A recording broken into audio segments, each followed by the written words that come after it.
Hello, नमस्कार. श्री स्वामी समर्थ. मी रेश्मा तुम्हा सगळ्यांचं रेश्माच्या दुनियादारीमध्ये पुन्हा एकदा स्वागत करते. तर तुम्हाला श्रावण महिन्याच्या आणि श्रावणी पहिल्या सोमवारच्या खूप खूप साऱ्या शुभेच्छा. आजची आपली शिवामूठ असणार आहे तांदूळ.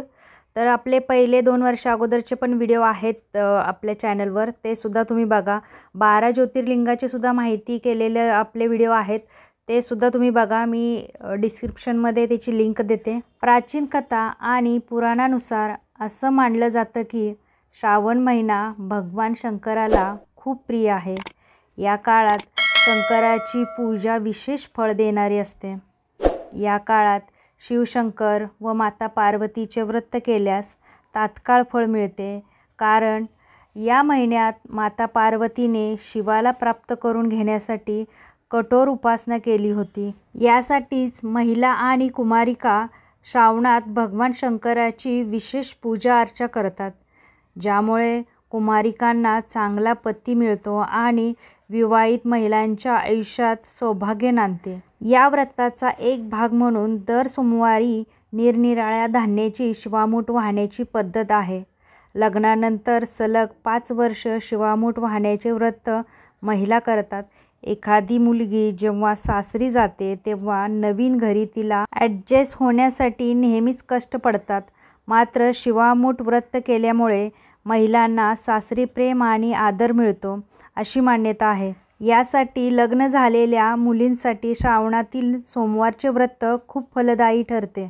तर बघू शकता, मी शिवपिंडीला भस्म लावून घेतलेला आहे आणि गळतीखाली आता ओम नमः शिवायचा जाप करत आपण इथं शिवपिंडीवर पाणी सोडणार आहे. जर आपल्याला असंच जर शिवपिंडीवर पाणी सोडायचं असेल तर पळीनं मग पाणी सोडा, मग आपलं लक्ष अर्धं तिकडं असतं अर्धं इकडं असतं. मग ही गळती असेल ना तर खूप म्हणजे बरं पडतं आपल्याला. म्हणजे आपल्याला जप पण आपले होतात 108, किंवा आपल्याला 1 माळ 2 माळ काय करायचं असेल ते सुद्धा होतं, आणि पाणीसुद्धा थंड पाण्याचा अभिषेकसुद्धा होतो. बघा, आपण देवाला काय करतो ह्याच्यापेक्षा मनापासून किती करतो हे जास्त महत्त्वाचं आहे. आणि शिवपिंडीला नेहमी जलाभिषेक खूप खूप जास्त शिवाला प्रिय आहे. जर तुम्हाला जलाभिषेक नसेल करायचा असेल तर तुम्ही दुधाचा अभिषेक करू शकता, तुम्ही चंदनाचा अभिषेक करू शकता. तर इथं बघा, मी स्वामींचं जे नित्यसेवा स्तोत्र मंत्र पुस्तक आहे त्यातली थोडीसं तुम्हाला मी सांगते की त्याच्यामध्ये आपली शिवाची 108 नामावली आहे ती आहे, आणि शिवकवच आहे. तर तुम्ही कोणतीही सेवा तुम्ही करू शकता, नाहीतर तुम्ही फक्त ओम नमः शिवायचा जप जरी केला तरी खूप खूप फलदायी असतो. तर नेहमी मी तुम्हाला सांगते की जेव्हा आपण बेलपत्र शिवपिंडीवर वाहतो तेव्हा त्याचा मागचा देठ असतो, जो फुगवटा असतो, तो असा तोडून घ्यायचा आणि त्यानंतरच बेलपत्र वाहिलं जातं शिवपिंडीवर. तर बघा, इथं बेलपत्रसुद्धा वाहून झाले.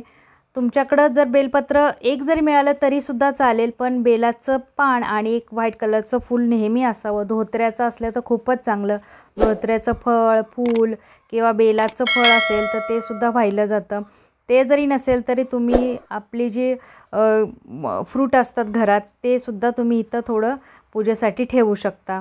तर इथं बघा, माझी सगळी ही पूजा झाली. गळतीचे म्हणजे नामस्मरणाची झाली, त्यानंतर बेलपान वाहिले, आता मी शिवमूठ वाहते. तर आजची शिवमूठ होती तांदूळ. तर तांदूळ असे कोरडेच नाही व्हायचे, तर आपल्याला असं मूठभर तांदूळ घ्यायचे, त्याच्यामध्ये थोडंसं पाणी मिक्स करायचं आणि ते असं शिवपिंडीवर व्हायचं आहे. हे बघा, अशा पद्धतीने. आणि एकच नाही तर आपल्याला 3 मुठी अशा व्हायच्या आहेत.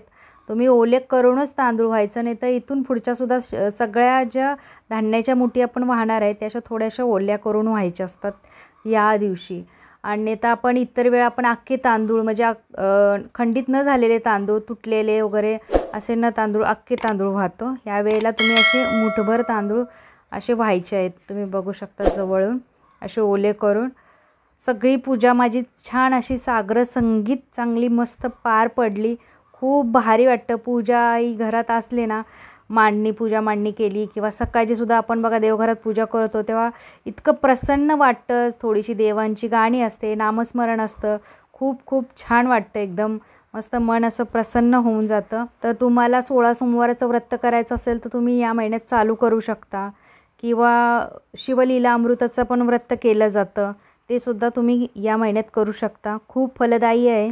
तर आपला दुसरा सोमवार आहे तो 4/8/2025 म्हणजे 4 तारखेला आहेत पुढच्या महिन्यातल्या. त्याची शिवामूठ आहे तीळ. आणि 11 तारखेचा आहे त्याची शिवामूठ आहे मूग. आणि शेवटचा जो श्रावणी सोमवार आहे तो 18 तारखेला आहे आणि त्याची शिवामूठ आहे जवस. तर 4 पडतात आहे श्रावणात हे सोमवार. तर तुम्हाला शिवामूठसुद्धा मी सांगितली. त्यानंतर माझी बघा आरती वगैरे झाली. तर तुम्हाला हा आजचा व्हिडिओ कसा वाटला मला नक्की कमेंट करून सांगा. जर व्हिडिओ आवडला तर व्हिडिओला लाईक करा, शेअर करा आणि सबस्क्राईब नक्की करा. पुन्हा भेटूया आपण अशाच एका नवीन व्हिडिओमध्ये. तोपर्यंत श्री स्वामी समर्थ.